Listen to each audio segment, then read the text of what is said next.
یہ میرے پیارو اللہ بڑے ہیں، اللہ سے ہوتا ہے، اللہ ہی کرتے ہیں، یہ ساری کائنات کرنے میں اللہ کی محتاج ہے۔ حضرت ابراہیم علیہ السلام بچے پہ چھری چلا رہے ہیں، اللہ نہیں کاٹ رہے کہ ابراہیم جب تک اللہ کی مرضی نہیں ہوگی چھری نہیں کاٹ سکتی۔ نمرود ابراہیم علیہ السلام کو جلا رہا ہے، اللہ بتا رہے ہیں کہ جب تک اللہ چاہے نہیں چاہیں گے ابراہیم علیہ السلام کو آگ نہیں جلا سکتی۔ میرے پیارو جب تک ہم یہ روزانہ باتیں نہیں کریں گے آمنت باللہ کہ ساری کائنات اللہ کی محتاج ہے، اللہ بغیر ماں باپ کے بچہ پیدا کر سکتے ہیں، آدم علیہ السلام بغیر بچے کے عیسیٰ علیہ السلام کو پیدا کر سکتے ہیں، بغیر ماں کے اماں حوا کو پیدا کر سکتے ہیں، پہاڑی سے حاملہ اونٹنی نکال سکتے ہیں، اللہ کو اونٹ اونٹنے کی ضرورت نہیں ہے، بغیر موسم کے حضرت مریم کو پھل کھلا سکتے ہیں، مچھلی کے پیٹ میں یونس علیہ السلام کو 40 دن زندہ رکھ سکتے ہیں۔ اے میرے دوستو، اے میری بہنوں بھائیوں، ہم کو یہ روزانہ سننا بولنا پڑے گا۔ یہ دیکھو جسم جو ہے نا، دیکھو جسم یہ آج اللہ کی اطاعت پہ کیوں نہیں آ رہا؟ حالانکہ اللہ قرآن میں کہہ رہے ہیں یہ اسلام فطری دین ہے، یہ تمہاری جسم اس فطرت پہ بنا ہے۔ آنکھ جیسی لڑکی دیکھے نظر نیچی ہو جائے، یہ فطرت ہے۔ آنکھ کا نابہم لڑکیوں کو دیکھنا فطرت کے خلاف ہے، اسی لیے تو دل بے چین ہوتا ہے۔ حرم میں گئے، حرم میں غلط پارکنگ کر دی اور حرم کی نماز پڑھی شیخ سدیس کے پیچھے، ایک مخلوق کا حکم توڑا، اب نماز میں بے چین ہے، یار گاڑی غلط پارک کر دی۔ ایک مخلوق کے حکم توڑنے سے حرم کی نماز میں دل بے چین ہے۔ میرے پیارو خالق کا تم حکم توڑ کے ہم چین آ جائے گا ہمیں؟ خالق کہہ رہے ہیں لڑکیوں نظریں نیچی رکھو، مردوں کو مت دیکھو، قرآن ہے یہ، سورہ نور اٹھائیں، اے مومن مردوں نظریں نیچی کرو، لڑکیوں کی طرف نہ دیکھنا۔ اور یہ میں آپ کو کنفرم بات بتا رہا ہوں، میری بات یہاں سے جائے گی یہاں سے نکل جائے گی، وہ لڑکے لڑکیاں جو نامحرم کو دیکھتے ہیں ان کو ہدایت ساری دنیا کے ولی مل جائیں، ہدایت نہیں دے سکتے۔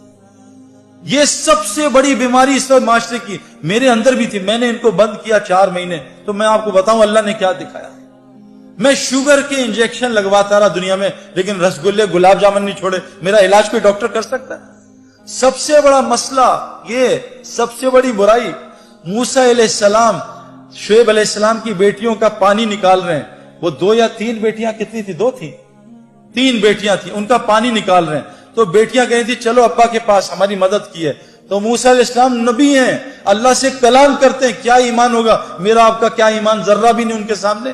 وہ کہہ رہے ہیں تینوں لڑکیوں سے تم میرے پیچھے چلو، تم آگے چلو گی اور ہوا اڑے گی اور تمہاری قمیضیں تمہارے کپڑے ہلیں گے، میری نظر نہ پڑ جائے، تم پیچھے چل کے راستہ بتاؤ۔ نبی اپنی نظروں کی حفاظت کر رہا، ہمیں ضرورت نہیں ہے۔ نبی اپنی بیویوں سے کہہ رہے ہیں اے میری بیویوں، سامنے وہ عبداللہ بن مخدوم آ رہے ہیں، کہا یا رسول اللہ وہ تو نابینا ہے، کہا تم دونوں نابینا تھوڑی، چلو اندر چلے جاؤ۔ نبی اپنی بیویوں کو منع کر رہے ہیں۔ اللہ قرآن میں کہہ رہے ہیں اے نبی کی بیویوں، اے نبی کی بیویوں، جب صحابہ تمہارے سامنے آئے ان کے سامنے موٹی آواز میں بولنا، موٹی۔ آج ہماری لڑکیاں کیسے بولتی ہیں؟ پتلی آواز میں، ہیلو، ایک ہیلو کر کے آدمی کی کھوپڑی گھما دیتے ہیں۔ میرے پیارو کیا نظام! شوہر آ گیا تو سخت آواز میں بات ہے۔ میں اکثر اپنے محرم عورتوں کو فون کرتا ہوں نا، جو میری محرم، ان سے کہتا ہوں بھائی نامحرم مرد بول رہا ہوں، ذرا میٹھی آواز میں بات کر لینا۔ آج کیا ہے میرے پیارو؟ یہ اتنا بڑا مسئلہ ہے، لیکن میرے پیارو اس کو کنٹرول کرنے کے لیے ایمانی وولٹیج بہت چاہیے۔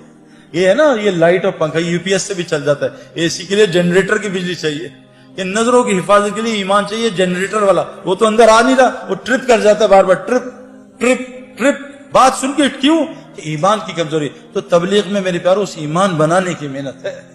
وہ ایمان بنے گا اس طرح جیسے حضرت محمد صلی اللہ علیہ وسلم نے بنایا صحابہ کا۔ اس کے لیے میری سب سے پہلے آپ سے گزارش کہ حضور کی مسجد میں 4 حلقے لگتے تھے، ایمان کا حلقہ، ایمان کے آمنت باللہ، روزانہ اللہ کو بولا سنا کریں۔ 4 رستوں سے کلمہ دل میں جاتا ہے۔ دیکھو پیٹ گولی، سر میں درد ہے گولی منہ میں ڈالی، پیٹ میں درد ہے گولی منہ میں گئی، گھٹنوں میں درد ہے گولی منہ میں گئی۔ جب ایمان کلمہ لا الہ الا اللہ، دیکھو گولی کی طاقت بندوق میں ظاہر ہوتی ہے، ہاتھ میں نہیں۔ شیر کی طاقت پنجرے میں نہیں، جنگل میں ظاہر ہوتی ہے۔ کلمہ لا الہ الا اللہ کی طاقت انسان کے دل میں ظاہر ہوتی ہے۔ جس دن یہ کلمہ 4 رستوں سے جاتا ہے، جو آپ سن رہے ہو یہاں سے دل میں اترتا ہے، لیکن یہ دوائی روز کھانی پڑتی ہے۔ یہ بتاؤ کوئی ایسی دوائی ہے جو روز کھائے بغیر شفا دے دے؟ جی مہینے بعد ایک کھاتے ہیں، اس سے نہیں ہوگا کچھ، جتنے مرضی بیانات کرا لو۔ گولی کو روز کھانا ہے، روزانہ بلے پہ گیند مارنا، تب آدمی کھلاڑی بنتا ہے۔ تو یہ میرے پیارو لا الہ الا اللہ کی گولی، کہ ساری مخلوق اللہ کی محتاج، اللہ اپنے کرنے میں کسی کا محتاج نہیں۔ اس گولی کو کان سے بھی ڈالنا ہے، اس گولی کو میں بول رہا ہوں اس طرح بھی ڈالنا ہے، اس گولی کو ان آنکھوں سے کائنات میں غور کرنا ہے، اس کے بارے میں سوچنا ہے۔ جب یہ کلمہ لا الہ الا اللہ دل میں اترے گا تو اللہ پوری زندگی کو محمد رسول اللہ سے بھر دے گا۔